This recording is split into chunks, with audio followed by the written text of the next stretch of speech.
Yeah, I'm sure you're going to be super miserable watching Kyrie out there. I'm sure that you are going to cancel your season tickets and you will boycott the Dallas Mavericks because you are that much against Kyrie Irving being on your team. Welcome to the Basketball Society podcast. I am your host, Martin Soaries, and I want to have as many basketball conversations as possible with you. So please subscribe wherever you're listening from, and also check out the YouTube channel for video episodes and even more content from Basketball Society. Thank you so much for being a part of the Basketball Society podcast family. Stay tapped in.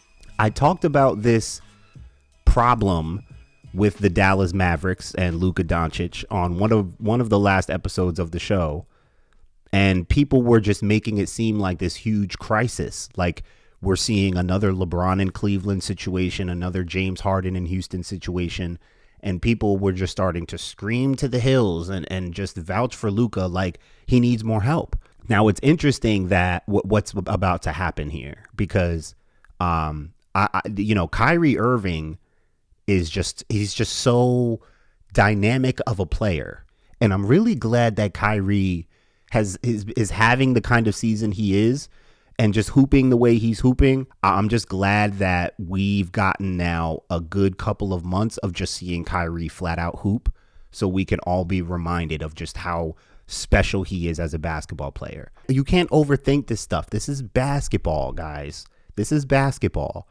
And I've seen, I guess, Mavericks fans reacting on Twitter and even just general people out there talking about their defense, how their defense was already bad, and now they gave up Finney Smith, one of their better defenders, and they're bringing in Kyrie, who's not known as a great defender. So like, their defense is already bad, it's going to get worse. They're not even known for defense. They're not making moves to get their defense better. That's not their identity. Their identity is on offense, but guess what?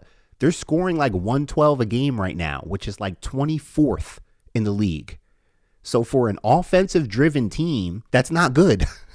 As much as I love and respect and appreciate Jalen Brunson, as much as I love Spencer Dinwiddie's game, no, people, no, they are not Kyrie Irving. I've seen Spencer Dinwiddie take over a game before. We're seeing Jalen Brunson take over more games now on the Knicks. So those guys can take over games. Kyrie Irving has taken over NBA Finals games. Having Kyrie and his ability with Luka just gives Dallas a better chance to compete. It's very simple. You don't have to overthink this stuff. Defense and all this and length and that, bro. For people, I see Mavericks fans out there. Some people are trying to complain. They have the nerve to try to act like, oh, we have Kyrie on our roster. Who knows what's going to happen? He might just break up our team. He's going to cause distraction. Like, you never know what happens with him. Yeah, I'm sure you're going to be super miserable watching Kyrie out there. I'm sure that you are going to cancel your season tickets and you will boycott the Dallas Mavericks because you are that much against Kyrie Irving being on your team. I'm sure you will just be miserable. I'm sure you will be thinking all about Spencer Dinwiddie and Jalen Brunson and Dorian Finney-Smith when you see Kyrie dribble that ball up the floor and get busy. I'm sure that will just be so painful for you, Dallas Mavericks fans. I know that he's made things difficult for people, for teammates, coaches, organizations. I know. But you know who else knows that? Mark Cuban. Jason Kidd. I mean, this stuff is public knowledge, and you're not just going to be able to go get Nikola Jokic or Giannis or LeBron, you're not just going to go get another, top 5 or top 10 player to come to team up with Luka. That's the type of help he needs. It's either get him another star or more star talent, or build a strength in numbers model, which takes time like that. I mean, both of those are not easy to do.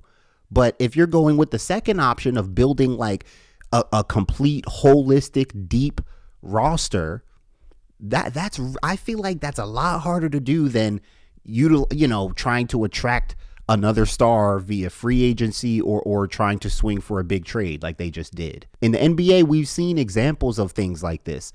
Kyrie is a rental for them. He's a quick fix. I don't want to say he's a means to an end because I think this is completely experimental. When Kawhi wanted out of San Antonio, people were after him. People wanted him, but there was hesitation because it was known that he wanted to get to the Clippers. He wanted to get to LA. From what I remember, again, of course he had suitors, but I just remember there was this hesitation. Some teams wouldn't play ball or wouldn't offer Kawhi because it was just known that he wasn't going to sign an extension. So it was an upfront rental. He was kind of making it known like, I'm going to be a rental for you guys. Toronto's in the back of the room raising her hand like, yeah, we'll take him. You can try to lobby him to stay, but figure that out later. He gives us a chance to win now. The Toronto Raptors got themselves an NBA title. And if they didn't have a Kawhi, they wouldn't have even been in the finals. So Toronto got themselves on the map for 1 year. He didn't stay, sure, but they got a title out of it. One of the top 5 to 10 guys at his position became available this week before the trade deadline. Dallas, Phoenix, the Lakers, the Clippers all said, we want parts. It's interesting how no Eastern Conference teams emerged as suitors for Kyrie. Like no teams in the East really wanted parts. It was all teams in the West, which is interesting. And this is his first time playing in the West. I think this is Kyrie's 13th season in the Western Conference for the first time. That's so interesting and crazy. I don't know what Kyrie and Luka. Listen, I try not to overthink stuff like that. I really am excited to see what it looks like because both of them are so dynamic. Everyone's talking about on the ball, off the ball, on the ball, off the ball. Bro, when you're that good of a hooper, you can hoop with other good hoopers. Like you kind of just figure it out. Like if I'm Dallas, I'm not thinking about what people think about this. I'm thinking good luck guarding us. Good luck. We have Kyrie. Y'all can think whatever you want. You could be fans. You can be upset and nervous about what he's going to do. Show up to the arena and watch what happens. And watch how much tougher it is for people to stop us now. Having another guard who is as elite of a creator, shooter, and playmaker as Kyrie Irving next to Luka, it's going to change Luka. You need someone like that to even get Luka off the ball, to even have him feel comfortable. By the way, we've seen Kyrie play off the ball plenty too. As a catch and shoot shooter, Kyrie's a better shooter than Dinwiddie and Jalen Brunson. Both of those guys can shoot. They definitely hit shots. Kyrie's a 50-40-90 guy. He's a high-level shooting guy. It's not just the ball handling and the wizardry and all that. Like the dude changes your basketball team. He changes your capability offensively.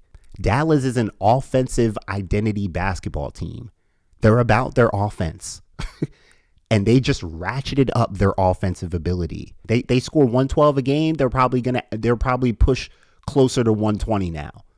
I expect Dallas to be scoring a little bit more. Dallas needs more offense, and they pride themselves on their offense. And they're not scoring as much as they'd like to. So when you say Luka needs more help, you want them to get better defenders? You want them to get better bigs, better screeners? What? No, get him better scorers. I've been wondering, is that what he wants? Is that what's going to help him? Does Luka do better with another star player? Or does he low key like being the center of attention? Does he? I mean, I know it's tiring. I know it wears you down, but some players just like that. Some players, they enjoy that burden. And then, maybe a few years down the line when they see again, it's tiring and you're not winning. Then sometimes they cave in and they say, yo, get me another dude, get me another star. I can't do this by myself and all that good stuff. How much firepower is this going to be? How is what Luka does?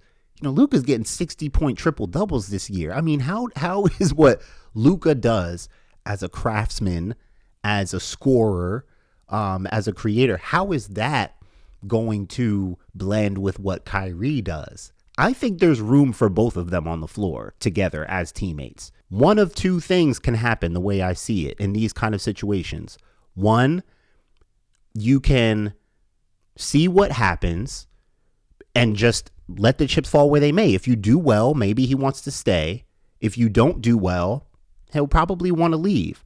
Or two, you can aggressively put together a pitch and a package to explain to Kyrie, no matter what we do this season, no matter how we finish, we want you to stay.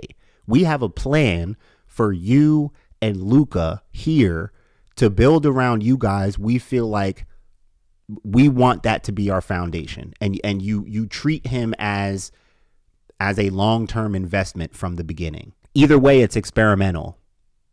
It doesn't really hurt the Mavericks at all. You just got one of the most talented dudes in the league to help out one of the other most talented dudes on the league who you already have on your team. This is the only type of help that was going to make sense for Luka. We will take him. We don't care that we have Luka. We don't care what the guard situation is. We'll figure it out. Jason, you good with it? Mark, you good? Kyrie, yep. Make the call. Make the offer. I don't think we've seen a pairing like we've seen so many pairings and super teams and trios and duos. I've been saying how, we're in the age of the duo. We're in a duo era right now.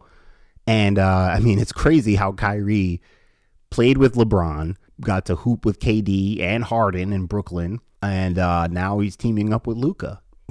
I think this is maybe the most, this is kind of an odd couple pairing. Kyrie and Luka is it's a way different dish, right? It's a different dish. It's I don't know. It's got a little more spice to it. The flavor, the sauce is a little more, a little more ethnic, a little more cultural. It's I don't know. It just feels, almost awkward. And I think, again, from a basketball standpoint, that really lands because, Kyrie does awkward things. Sensational, creative things can often come off as awkward. Same thing with Luka. These are two of the most creative guys. With Kyrie and KD, it was these are the two most just insane bucket getters, just in terms of creating shots. These are probably the top two guys. Luka and Kyrie is just the creativity. What kind of basketball are we going to see out of these two? With Jason Kidd at the helm, it's so different from Kyrie and KD. Even though we all like to kind of compare Luka to LeBron, it's different than Kyrie and LeBron, right? It's different. Luka is a shot maker. He's this step back, Euro step, the creativity level, I think, is what jumps out at me the most when I think about Kyrie and Luka playing together. Where that creativity is going to go in terms of production and winning, who knows? But this is basketball where you need talent, you need ability, and Dallas needed more of it. You got one of the most exciting players in the league. Ticket sales are going to go up even more. It's great for business. This made a lot of sense. And look, I'm a Jersey guy. I'm a Kyrie fan. I love Kyrie's game. I don't have an agenda here. I don't have a favorite team or favorite player that I'm lobbying for. I have no agenda here. But I am a Jersey guy, and I'm a huge fan of Kyrie's game. So I'm more on the side of any team that got Kyrie, I would be excited for them because of what he brings as a basketball player. Dallas, I didn't really see coming. Even though they were in the mix, I didn't really see it coming. When I thought about a Kyrie Luka, I'm I don't know, but it made a lot of sense that they did this. Kyrie can play off the ball as a great shooter. He can play on the ball as the best ball handler, we have arguably right now. He can set people up. He can take the scoring burden off Luka. He can take the playmaking burden off Luka. He can take attention off Luka, and then he can be an outlet for Luka as a catch and shoot guy, as a shooter. He is the type of talent that can actually realistically alleviate offensive pressure off of Luka Doncic. And only so many players can do that. Dallas knew that, and they said, Let's go get him. I'm Martin Soaries. This is the Basketball Society podcast. Thank you so much for listening. Make sure you are subscribed wherever you're listening from and stay tapped in for more episodes. I'll see you guys next time.